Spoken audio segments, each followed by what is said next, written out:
My 26 female husband, 23, has been sick for a few days. He got ill around the time of my brother's wedding. I took care of him 24 hours for many days. He's on meds and can move, go to the bathroom, and eat on his own. I told him I was going to my brother's wedding and he threw a fit, saying I couldn't leave him alone while he was sick. I told him he wasn't that sick, it was just some stomach thing he was getting treatment for, and suggested he call his sister to stay with him.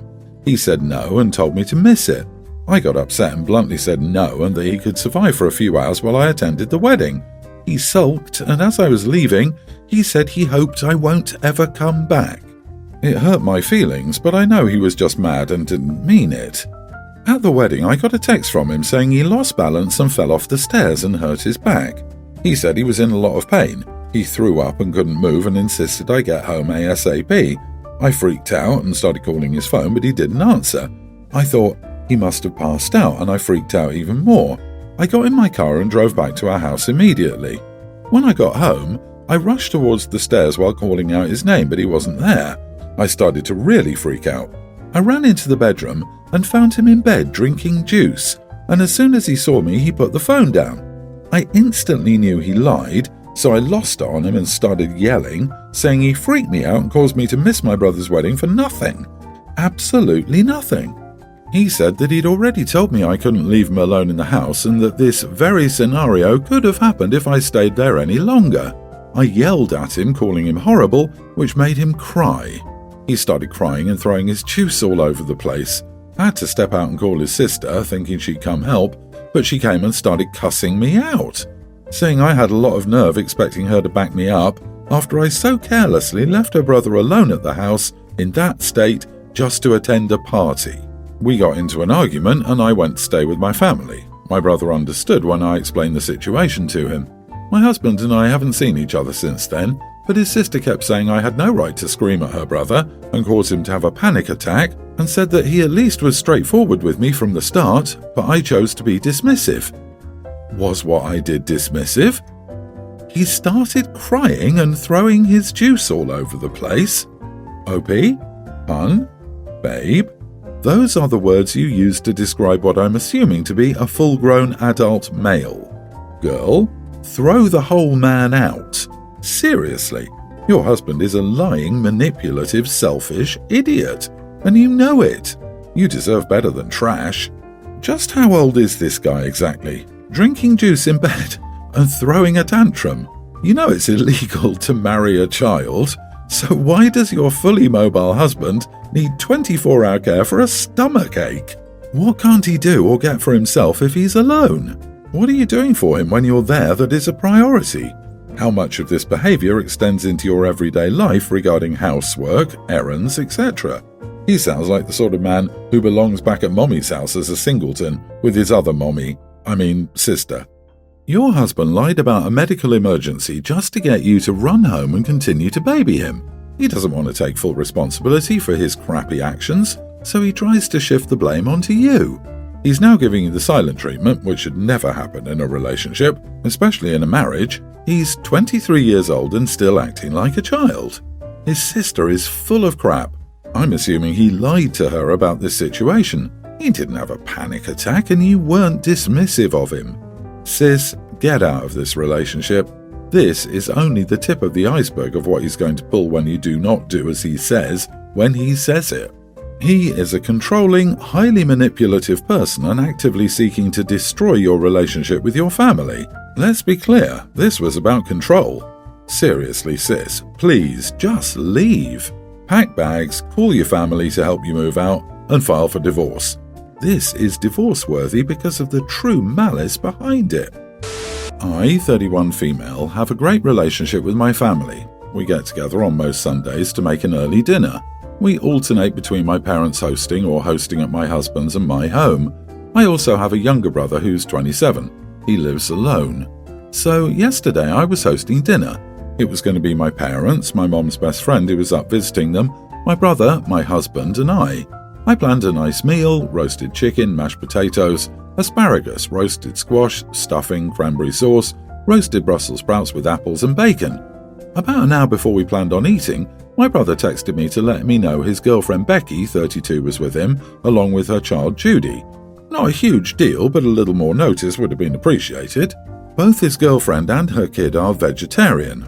I set 2 more places at the table and figured with all of the sides there was enough they could eat. I'll be honest, we don't really care for his girlfriend, but my family has a rule you don't mess with other people's relationships. My brother is an adult. Becky just seems very opportunistic and her kid is very weird.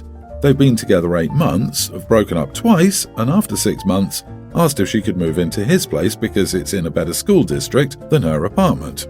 So here is where it hit the fan and I might be the idiot. We sit for dinner and Judy asks where April will sit. I look around confused. Becky then says that April is her imaginary friend. This kid is 9 and not special needs. She starts shrieking that April needs to eat, having a total tantrum. My mom tries to calm things down, suggesting she share her place and seat, which she refuses, demanding a chair and plate. Finally, her mom tells me to just set a spot. My dining room table has 8 chairs, all in use. The kid gets louder and everyone else is in shock. Finally, she tosses herself to the ground. I get flustered and tell her to please get her to stop. Becky then goes on the attack, calling me rude and heartless for not giving in to her kid. She also says that she knows I hate kids and that's why we don't have any. We are child-free, but I like my friends' kids, not brats. She then goes on a rant about how I know they're vegetarian and it wasn't nice of me to not offer a main that was vegetarian-friendly and that I put bacon in the Brussels sprouts. I snapped back that I didn't know they were coming and I wasn't the one who invited her. So she's screaming at me in my home, the kid is flailing on the ground crying, and I had enough. I told her if she couldn't respect me in my home, she should leave. She screams at my brother to get up, they're leaving, and he informs her he's staying. Everyone is shocked, but we eat. My brother silences his phone because she's blowing it up and he is shell-shocked. She's now slamming my family and me on social media and accusing us of trying to break them up. Am I the idiot for not accommodating her and her kid better than asking them to leave? I tried to be polite and a generous host, but I had enough. No one has ever been more not the idiot. This is unreal. I hope your brother ditches this woman. I don't think she should be allowed back in your home. Maybe I'd say let her come back if she profusely apologizes and publicly posts on social media that she was wrong too. Did they want you to build a 9th chair? I get that you can probably scrounge up something, an office chair, stool, end table with a pillow, to pass as a chair for an imaginary friend, but you weren't given a chance to do that because of all the screaming. And no, you don't need to create a new menu an hour before dinner to accommodate last-minute additions. Luckily, it doesn't sound like they will be over again. Seriously, she shows up on short notice and doesn't understand why the meal and setting aren't catered to her preferences. She's a nut. I'm not surprised her kid is a nightmare. It sounds like your brother had a wake-up call. Support him in getting away from her, hoping he retains that spine as people like his girlfriend tend to erode and isolate people. My boyfriend, Sam, 32, and I, female 30, have been living together for 3 years now, together for 4. Sam has always known that I dreamt of living in one of the southern cone countries, and he knows that I would have moved if I hadn't met him. I picked up Spanish last year, and somehow he completely ignored it until he heard me today on a video chat with my language partner. After that, I think he realized how much progress I'd made, and I wasn't just playing around. He doesn't want to move from the States, and I accept that, and I accept that if I'm with him, we make those decisions together. However, I firmly believe that just because I don't have plans to do something now, doesn't mean that it will never happen, and who knows what may happen in the future, and at least I will be prepared. No harm in learning, right? That's not how he saw it. He blew up at me, telling me that I should stop and that we're never moving. So what's the point of learning it? He said that he felt that I would leave and it makes him feel insecure and I should just drop it. I told him that no, it means nothing, and I explained my reasoning, and he accused me of planning to leave and not thinking we would always be together. He told his family about this, and I've had phone calls all day telling me that I should respect his wishes, calling me an idiot and heartless witch. I thought I did nothing wrong, but I'm seriously questioning myself now. Am I the idiot for carrying on with learning? You are the idiot for not moving to your dream country for a guy you flipped out because you learned another language and then sent his family after you. When his family calls you, respond in Spanish. Good practice. Break up with him. The moment someone has their family calling you a witch, I would have lost it. This is over learning a new language. Who cares if you want to go visit once in a while? You said you aren't moving. He should have taken your word for it. Instead, he chose a disgusting and inappropriate route. Screw this guy. Throw him out already. Why is a man that loves you holding you back from growing and becoming a better person? If it makes him feel insecure to see you learning and bettering yourself, he needs to sort that out, because if you let him be this controlling on such a small issue, he will continue to cut you down to his level. A loving partner should support you and encourage your growth, not hold you back. Not the idiot, and please find a partner who will support your dreams. My mom came over recently to meet our infant son. My wife asked my mom to help her out by putting our son's laundry in. We come from very different families, and I know she offended my mom. In my mom's world, you don't ever ask a guest to do something like that. My wife's family is very close, it's suffocating at times to be honest, and everyone pitches in. For example, if we stay with my wife's family, we're given chores. If we stay with my mom, we're treated like guests. I could tell from my mom's face she was furious, but she said okay. Her boyfriend went into the laundry room with her and was like, "What the heck? Why would she ask you to do that? Why are you doing it?" My mom said she just doesn't want to fight with me anymore. Her boyfriend was like, "Okay, but to be clear, if my mom came over, would you ever ask her to do work?" My mom said, "No, I'm not trashy." I saw red and immediately stepped into the room. I said, "How dare she call my wife names in our own home?"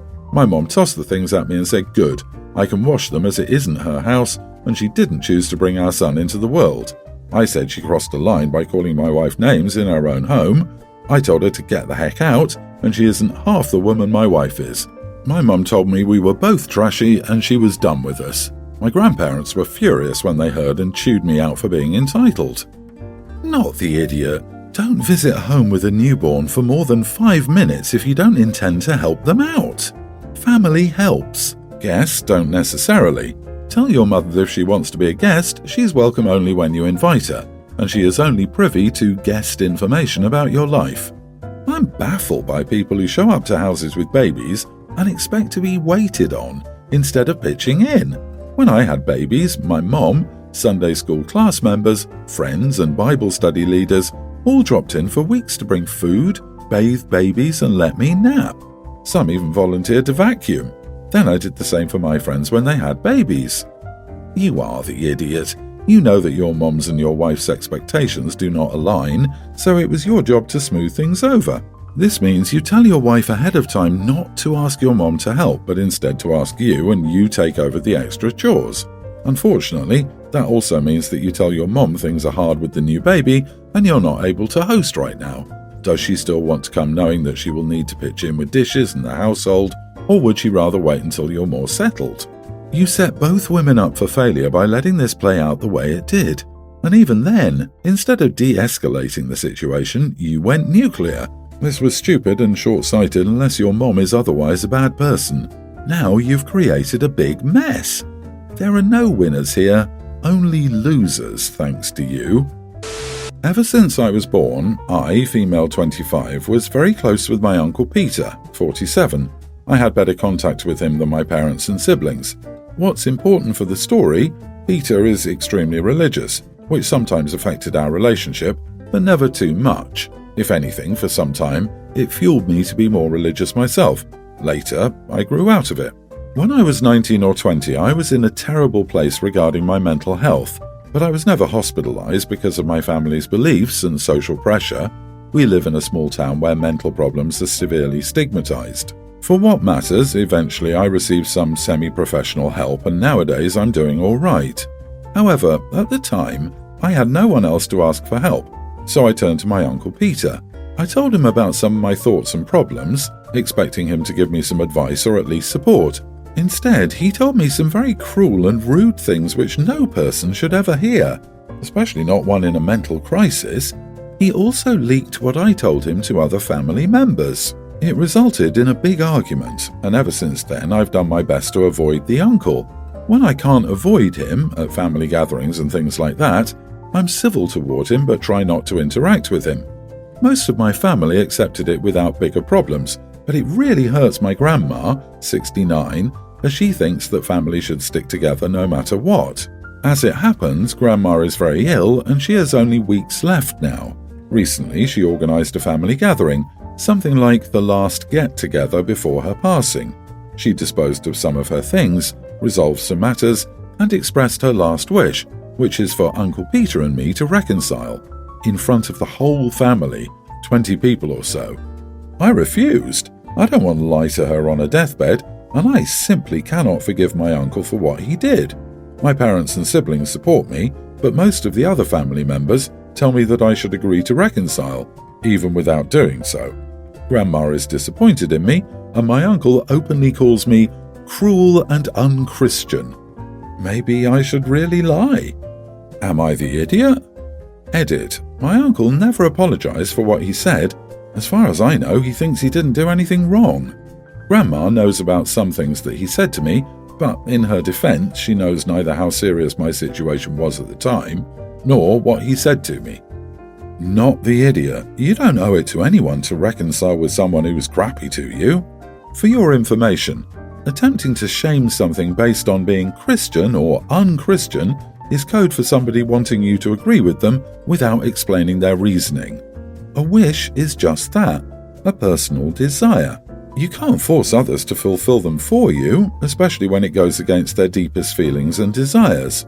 Tell the rest of the family you'll answer to God when the time comes if need be, although the fact he hasn't moved you to reconcile when the uncle's done nothing even to acknowledge his wrongdoing or try and make amends should probably tell them something. Still, they need to accept it's not happening and just focus on the remaining time with Grandma. You could say that you can't promise her you will reconcile, but you can promise her that you will consider it. Then consider it. It may be 10 seconds until you decide, nope, not happening, but it wouldn't be a lie. Don't let Grandma use her health to manipulate you. Instead, stay firm and keep grey rocking him. He doesn't warrant a place in your life anymore after his betrayal.